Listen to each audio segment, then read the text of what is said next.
Well, it's definitely been a little while since I've done a video on tractors or anything else on my Cranky Motorsports channel, so figured today was as good a day as any.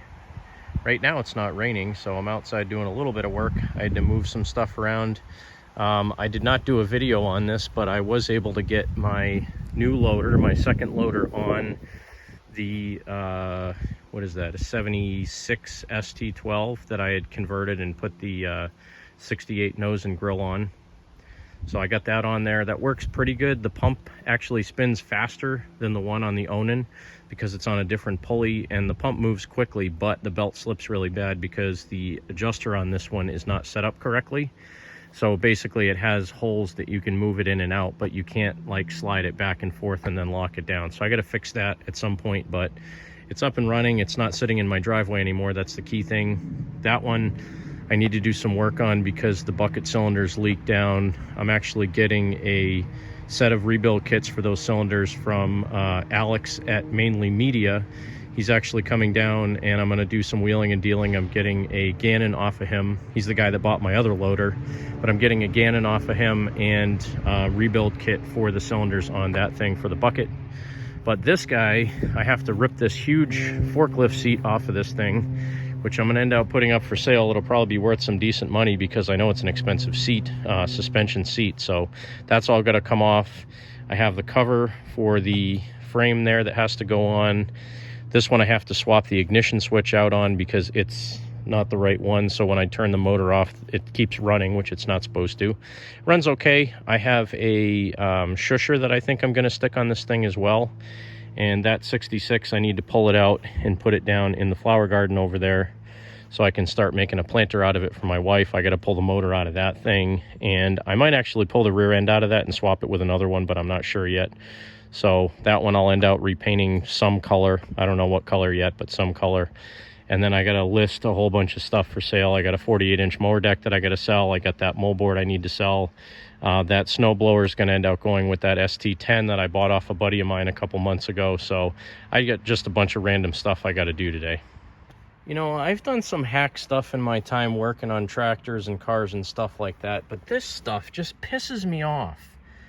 This had the seat springs on it that somebody chopped off at the frame and then bolted that suspension seat on in place of the original seat. You know how hard it is to get these things out and change them?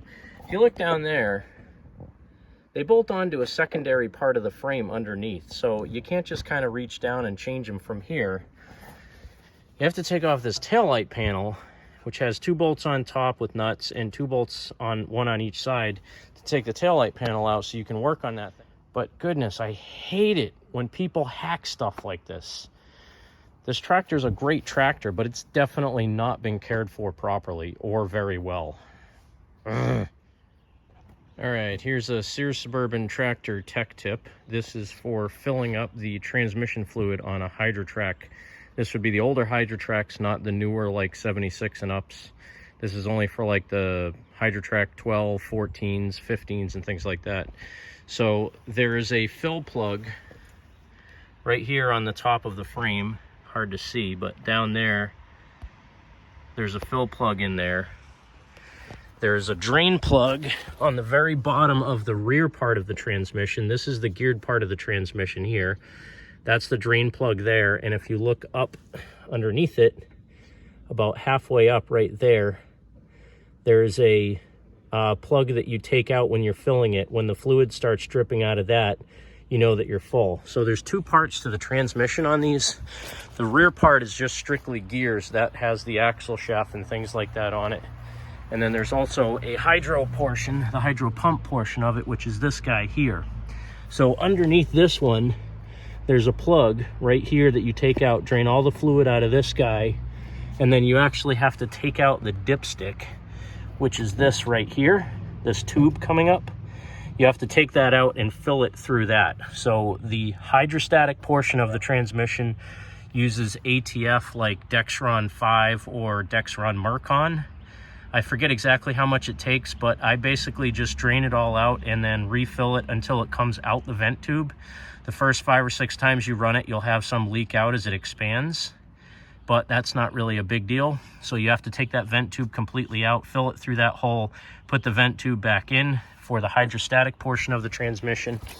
And then the rear portion, which is the geared portion, again, you fill it in through the top. And you know it's full when the fluid starts leaking out that hole on the back of the transmission that's about halfway up it. One other thing to keep in mind when looking at the Hydra-Track when you're refilling the gear oil part of the rear end, this plug is actually a breather. So that little hole that's in the top there and the hole that's in the bottom need to be clear. Otherwise, you'll end up having oil leaking out your axle seals because this needs to vent as the transmission gets hot. So keep that hole clear. Well, Towmater is much better right now. I got the different seat with the correct seat springs on. I got the frame cover on. I was just driving it around. It's not perfect while it's driving. The clutch spring right now is still too weak, so I still need to take the side panel back off, change the clutch spring again. And for some reason, the starter generator bolt that holds this bracket on that tensions it fell out. So I'm gonna have to fix that. Maybe I'll have to take the tank back out to fix that probably, or just reach under from the bottom and put a bolt in and then put a nut on this side of it. So a few minor things that I still need to do to this. It's definitely much better. I filled the rear end up with gear oil because it was it had power steering fluid in it, I think, in the geared part of the rear end. So I put in 85-140. That's the gear oil I had at my house right now. So this is definitely coming along. It's going to be a slow process. I mean, it's good enough to drive around right now. Motor doesn't run perfect. It's okay. I wish I had a starter generator motor like out of an ST12 to put into it, but I don't have any more of those. So for now, this guy's going to be what I run in it. I do have a couple other HH120s that I could put in if this one croaks. Or if I really wanted to, I could change the front half of the frame and run an Onan in this, which would be pretty cool because I've never seen one of this style Hydra-Track with an Onan in it. So who knows, maybe in the future I'll do that. But then that would mean I'd have to cut the grill and do a whole bunch of other stuff to make it fit, which I don't really want to do. I'd rather keep it as a HH120, or if I ever find another diesel, I'd throw a diesel in this thing in a heartbeat. So I guess I'll have to keep my eyes open for that. Well, I did a thing today, guys. Alex from Mainly Media just left my house, and you see this thing on the back of my loader right here? That there's called a Gannon Earthcavator. This is the second time I've had one in my possession. This time, this one's actually mine. So, I don't know, 3 or 4 years ago, I think 2018 or 2019, I had picked one up locally from a buddy of mine for my buddy Jeffrey Katera down in Pennsylvania at Katera's Collection. And I drove it down to Pennsylvania and dropped it off. Well, I never used Jeff's, but I always wanted to buy another one. I kind of wish I had kept the one that I dropped off to him. However, this one came up. Alex, like I said, from Mainly Media had it, and he's selling off a bunch of his stuff. So I made a deal. I traded him a mower deck and a bunch of cash to get this thing. But realistically, this is going to be super useful in my driveway because I have areas of my driveway over here that are getting overrun, taken over by crabgrass. My driveway is actually made out of concrete dust or crushed rock. I think it's concrete dust. So it's like really, really crummy anyway, but I need to get rid of all this clover and all this crabgrass out of my driveway so I can actually keep it dirt. Not like I like dirt, but I like dirt better than grass in my driveway. I don't want my house to look like some overgrown off the beaten path way out in the woods house that has grass growing in the driveway with 2 tire tracks in it. So I'm going to try the Gannon out here in a little while and try to tear all this stuff up and see how well it works to get me back down to a point where I can just grade this nice and flat and have a nice driveway again. It's another one of those things, again, glad to sell off spare mower decks and spare attachments that I don't use to get stuff that's more useful for me, especially when it's something rare like this. I mean, they do show up now and then. They're not super rare. They're just not super common either. So it needs a little bit here and there. I got to go to Tractor Supply and buy some of the right pins for it because where it mounts on the 3-point lift arms, right now I just have 1/2-inch bolts in it, and you can see the lift handle or the dump handle's a little bit bent that way, so I got to straighten that out. This side, this lock mechanism, it's missing a spring for one, but it's also bent a little bit, so it doesn't quite latch in correctly. And I think these were kind of hastily welded together when they were built. So I've seen a few of them where some of the lock mechanisms don't match up with these pins on the drum. But I mean, the Gannon itself is a really, really cool design. You pull this lever here and it unlocks the back drum so you can spin it. And it actually has a grater blade on the bottom so you can drag forward.